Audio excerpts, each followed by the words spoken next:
Hey guys, welcome back. Today we're going to be talking about the TIE Fighter. If at any point you hear meowing cats in the background, it's because it's about an hour and a half from when they normally get fed, and that's when they start to get upset that they haven't been fed yet. The TIE LN Starfighter, or the TIE Line Starfighter, simply known as the TIE Fighter or TF, was the standard Imperial starfighter seen in massive numbers throughout most of the Galactic Civil War and onward.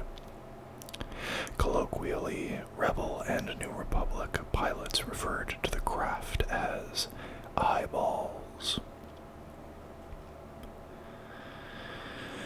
Characteristics. The aging, outdated craft employed by the Rebels are no match for the power of the TIE, and even the prototype T-65 X-Wing created by the traitors who escaped from INCOM is clearly outclassed. Captain David West Reynolds. The TIE Fighter is the original design for later upgraded TIE models, such as TIE SA Bomber, TIE IN Interceptor, TIE D Defender, TIE D Automated Starfighter, and many more. The TIE Fighter was a descendant of the TIE Starfighter and the V-Wing Starfighter, both developed for the Galactic Republic, and was manufactured by Sinar Fleet Systems. In addition to the TIE and V-Wing, it was also descended from the TIE Starfighter, the first TIE model developed for the Galactic Empire. The namesake for the fighter and line was the Sinar Fleet Systems PS4 twin-ion engines that acted as its engines. However, it also to some degree was named after an item of clothing, due to its overall shape resembling a bow tie.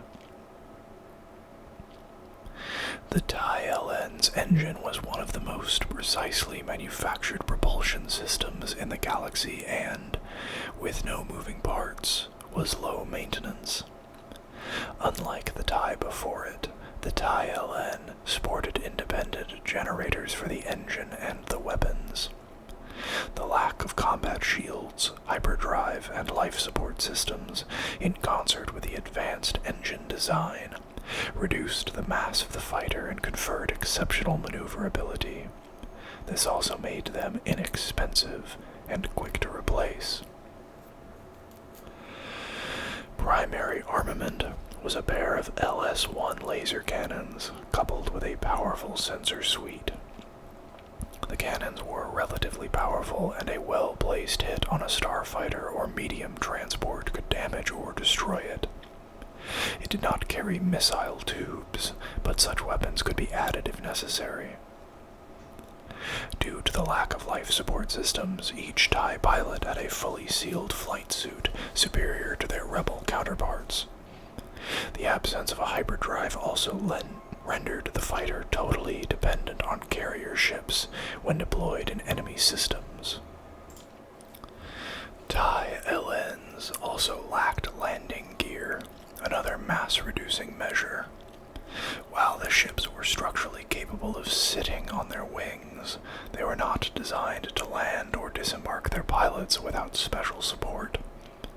On Imperial ships, TIEs were launched from racks in the hangar bays.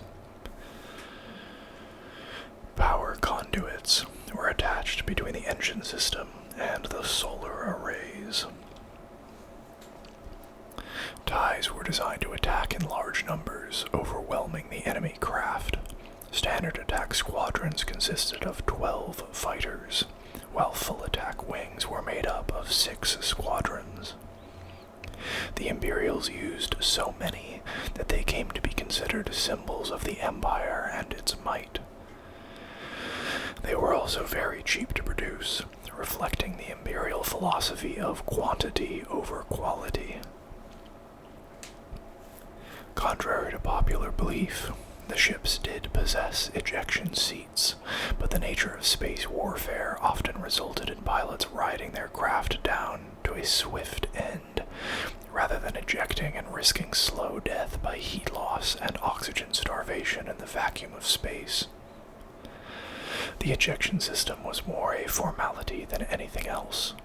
Given the delicacy of the craft, by the time enough damage was done to require the pilot ejecting, it would likely have already destroyed itself. The design choices of the TIE LN could arguably be explained by Imperial military philosophy, which viewed the starfighters and their pilots as an expendable asset. Though Imperial pilots were of an elite stock, they were also expected to consider themselves expendable in accordance with their ideological training. Other Imperial pilots considered TIE fighter pilots to be suicidal due to how expendable the starfighters were.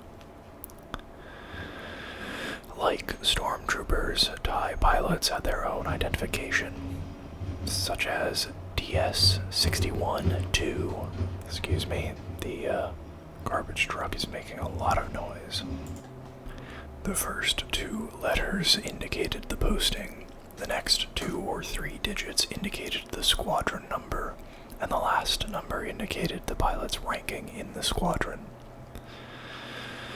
This procedure reduced them to being no more than anonymous and standardized operatives of the Imperial war machine. This attitude was further reflected by the lack of any sentimental attachment to particular TIEs by TIE pilots, unlike Rebel pilots who often grew attached to their craft. As far as they were concerned, every fighter, whether reconditioned or factory fresh, was identical. They were considered as nothing more than tools, much in the same way the pilots were. A disadvantage of the fighter was its lack of deflector shields. In combat, pilots had to rely on the TIE LN's maneuverability to avoid damage. The cockpit did incorporate crash webbing, a repulsor lift anti-gravity field, and a high-G shock seat to help protect the pilot. However, these did next to nothing to help protect against enemy blaster fire. Despite this lack of protection, the fighter was at least able to survive glancing hits, such as when the quad laser cannons on the Millennium Falcon were able to hit a TIE fighter without actually destroying it.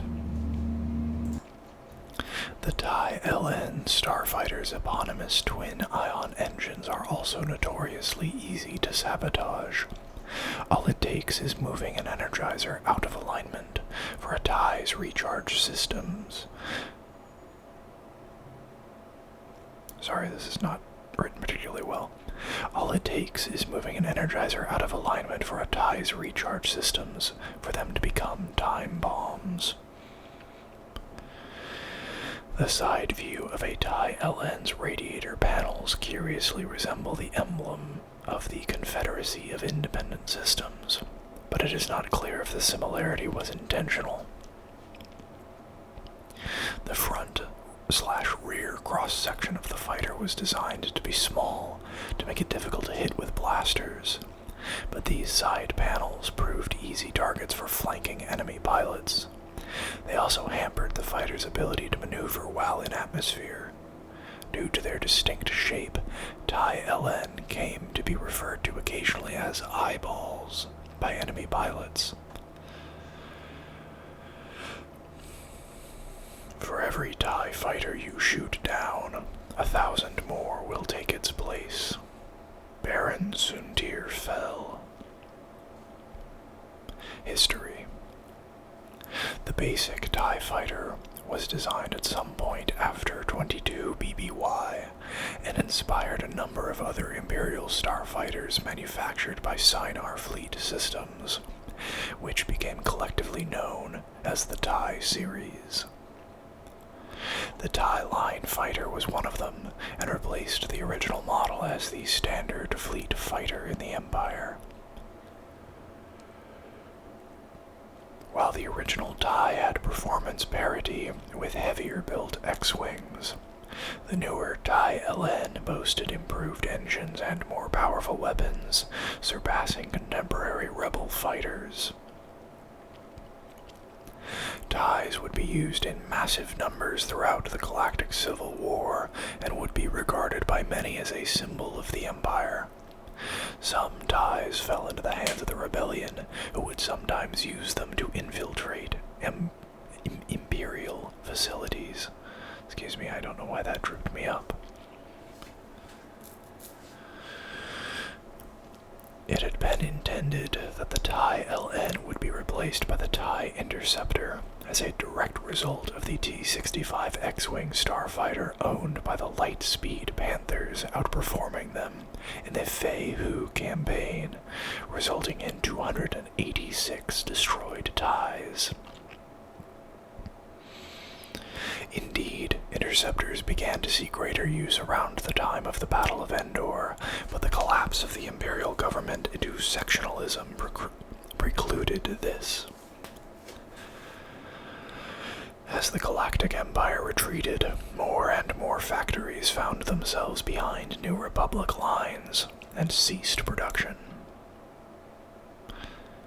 The New Republic made limited use of captured TIEs, equipping them with shields and assigning them to sectors where they weren't considered a symbol of the Empire. Their most notable use in New Republic service was at the Battle of Adumar. Captured TIE fighters were also used for deceptive purposes, such as during the mission to Belt 4. By the time the peace treaty was signed, the Empire, now known as the Imperial Remnant, began to use export starfighters manufactured by other races, such as the Salustan Sorosub Corporation Braybird class starfighter, because they lacked the manufacturing facilities to build new TIE fighters. And on that note, I am quite confident that if a rebellion, an insurrection, such as the New Republic, captured manufacturing facilities for a proven effective piece of equipment like a TIE fighter, they would not cease production.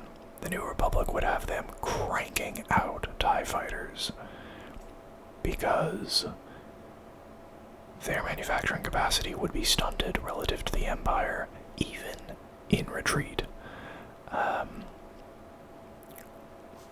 That's what happens in war. You capture manufacturing facilities and you use them. You don't just shut them down.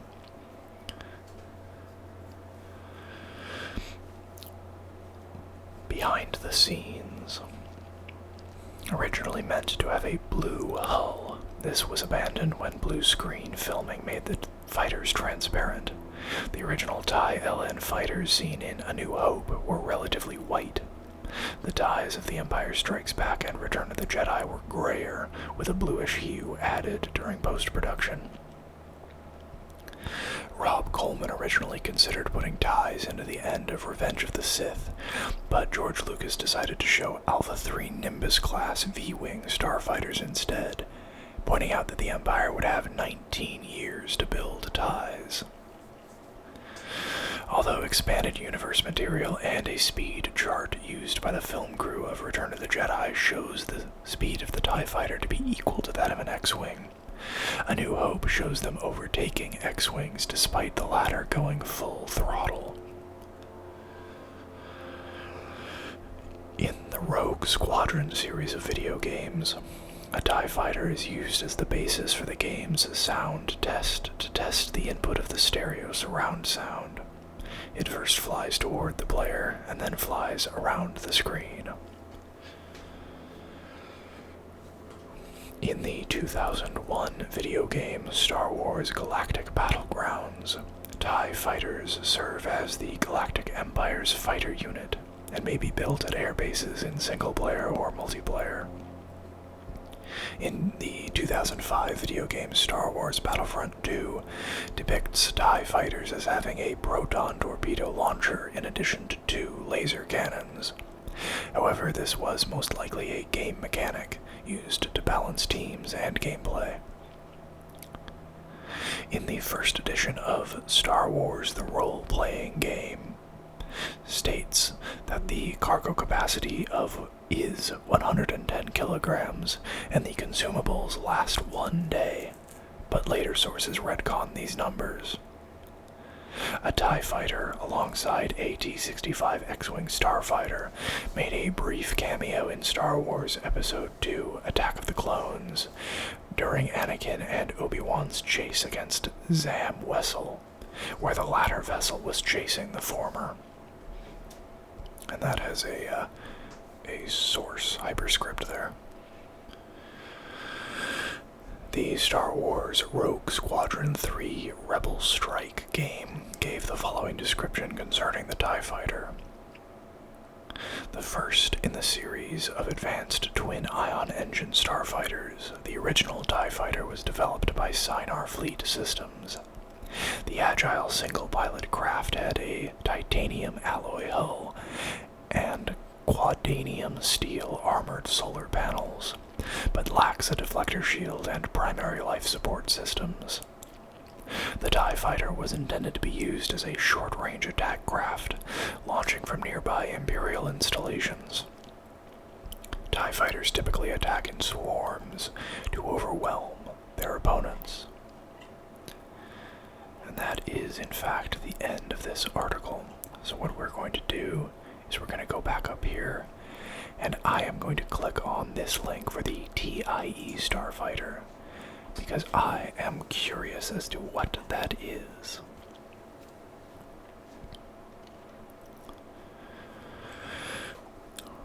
The Republic Sinar Systems twin-ion engine starfighter was the forerunner of the Imperial TIE Starfighter and its variants. The TIE Starfighter was the first fighter to utilize the famous ball-shaped cockpit flanked by vertical wings design, and seemed very similar in terms of shape to its descendants. The TIE could be traced back to a courier design produced by Wraith Sinar's Sinar Design Systems before 32 BBY, the ship which became Darth Maul's Scimitar. Although Scimitar was a large, sophisticated runner rather than a compact, mass-produced starfighter. The next stage was the Advanced Project ship, a starfighter prototype design, the latest and smallest of which Sinar was building in 29 BBY. It would be another 7 years, however, before Sinar revealed the final component of the TIE design, the SIE-TIE twin-ion engine, a powerful and highly innovative propulsion unit which was officially endorsed by Republic Sinar Systems shortly before the First Battle of Geonosis and the outbreak of the Clone Wars. This paved the way for the final starfighter design, and it meant that Republic Sinar Systems was well prepared when the Republic called for a new, standard mass-production starfighter during the Clone Wars. The TIE production went underway as part of a drive by the Republic Navy to standardize their starfighter capability and create fighters that could deploy in the limited space available aboard existing warships like the Dreadnought class and Carrack class cruisers. Although the new engine design was incompatible with established hyperdrive, life support, and shield systems, the TIE was incredibly cheap, very fast, and could stack tightly in converted cargo holds or external launch racks aboard the Navy's existing line combat ships. By the first weeks of the new order, TIE fighters, already known to frontline personnel as TIE fighters, were deployed aboard ships such as the Victory-class Star Destroyers Strike Fast. By this time, the original TIE had evolved into the TIE Fighter, which would later be supplanted by the TIE LN Starfighter, the dominant starfighter model of the Galactic Empire. So there you go.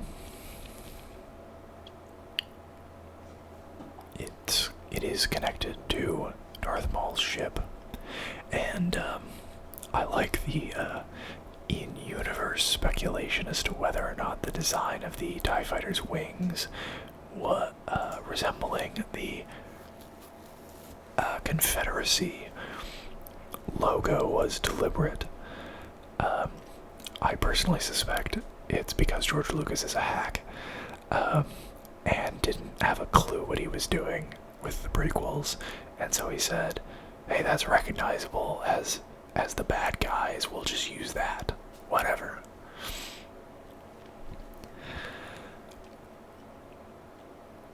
So, despite this being a somewhat shorter video, I hope you guys enjoyed it, and if you did, please consider liking the video and subscribing to the channel, and I'll see you guys next time.